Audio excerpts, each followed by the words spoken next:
What's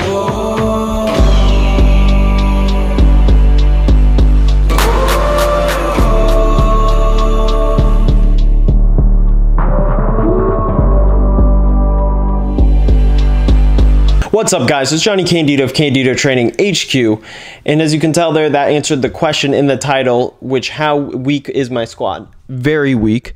And I'm doing low bar here because I'm preparing for a meet in Pearland in late January. At least that's the goal, to squat 501 pounds in that meet and to be able to do a 683 pound deadlift. That's the goal in that lift. You know, we'll have to see how it goes. But if somehow I can't get in the meet or I mess up something, then I'll still probably hit the same lifts at Texas Elite Barbell. I'll probably visit there. But the goal here is to basically make sure that I don't descend down the path of being just a deadlifter on YouTube. And that's a very tempting thing because I could whip out the deadlift bar, which I do partially own one, and I could probably pull 7+ right now. But at the same time, I can't really comfortably squat 405 pounds right now. So I have to prioritize the one that makes more sense, that's going to make me a better lifter 5 years from now. And I had to really look in the mirror and think, okay, what do I want to do? What do I want to be? And I would rather be a complete power lifter, however long that takes, than just a deadlift. Okay, so today what we're gonna do is high bar squat with a moderate stance, 315 for 4 to 6 reps. Now, if I hit 6 reps and the quality is remotely decent, then I will for sure high bar squat from here on out and just see how that goes. Try to hit 405+ and then work up to 501. If not, if it's just 4 and it's a struggle or under 4, then we're gonna have to go back to low bar. Maybe with high bars, a little bit of volume just as an accessory. The only reason why I was messing with low bar initially was because just in case it's a significantly stronger, let's say it's 80+ pounds stronger, at that point, you might as well just go into competitions and you could even save 40 pounds in the tank. And I think that would be safer than going with a high bar, even if it clicks better in terms of pain and, let's say, biomechanics look better. But if you have to go 100% just to hit a minimum threshold that you want, then obviously that's still going to be riskier than taking it very easy on a movement that's not quite as natural to you. So anyways, that's why I need to hit within a certain range of that low bar. It needs to be within distance. And with this 315, as you can tell here right now, it moves very well. And I was just really surprised by this, how well it moves. And of course, it's going to feel heavier than it looks just because balance and everything is so awkward relearning the movement pattern. But that was a spectacular set. By the way, I'm listening to The Drought 3 by Lil Wayne, complete classic. And I know everybody has their own preferences when it comes to music, so it's okay if you don't like it. You just know nothing about rap and I hate you. So I stopped being lazy, and I became creative.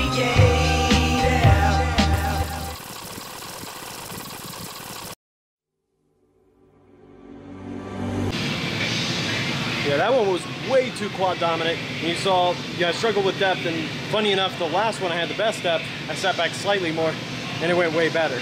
So I'm definitely not concerned about depth, but I am concerned about being so passive and compensating so much that I get in a position that I'm just not going to be able to emulate with anything over 405. To clarify, by the way, my squat is not weak out of actual back strength issues. It's simply I just did not train the movement pattern consistently. I mean, really, for the past year. I've literally not squatted 405 once.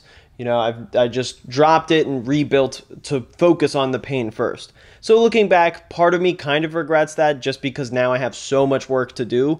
But at the same time, I don't really, because of course prioritizing health is number one, and I can always rebuild. Even if it takes 4 to 5 years, I'll do it.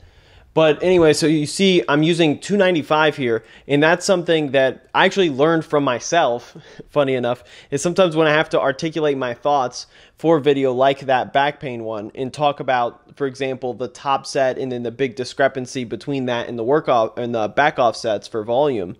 That principle on deadlifts worked very well, and I finally had to basically use that and listen to myself and use that on the squat, because I was continually doing things like 3x10 or 2x10. Even on front squat, every now and then it would just give me a little bit of a back pump, and I just think like, okay, well, might as well just not do this. So anyways, here, this I tried to do a decent amount of straight sets, but even then on the 6th set, this is 6x4 pause squat, I still dropped it down to 250, even though I was able to do 5 sets with 275. So I didn't let my ego at all get in the way. The moment I felt it was getting just a little bit too hard, then I shifted gears. Now, luckily, now I never have anything like a back pump, or at least I haven't recently. It's just more a matter of just looking at bar speed.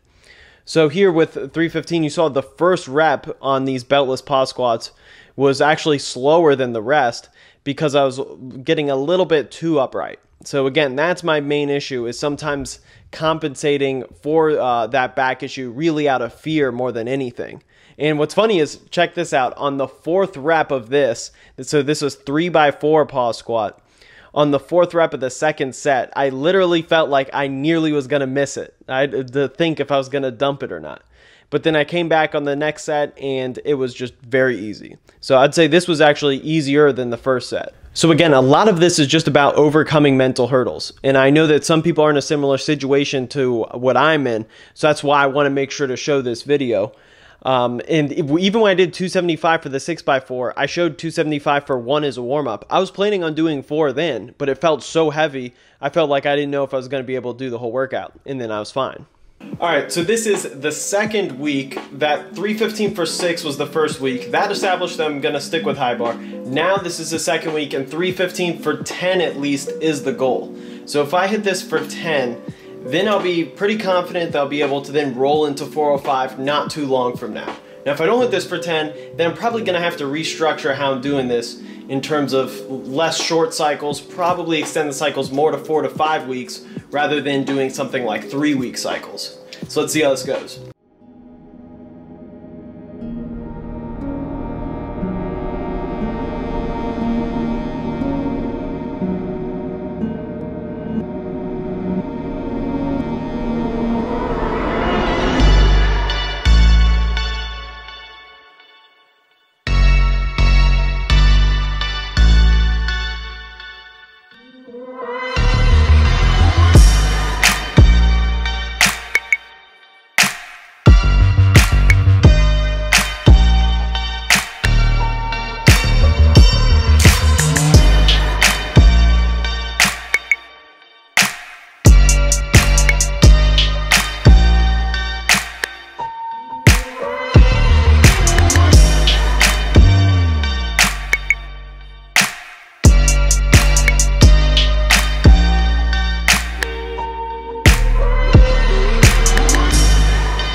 All right, so I am amazed that I had 3 reps in the tank there. So I could have done 315 for 15, you know, if I was to go all out. And it's amazing how much having a positive mindset as a whole carries over into each lift. And then even if 315 feels kind of heavy on racking, I'm not thinking like, oh boy, here we go again. I mean, I spent so much time on 225 to 275, whereas now 315 is really moving for 12.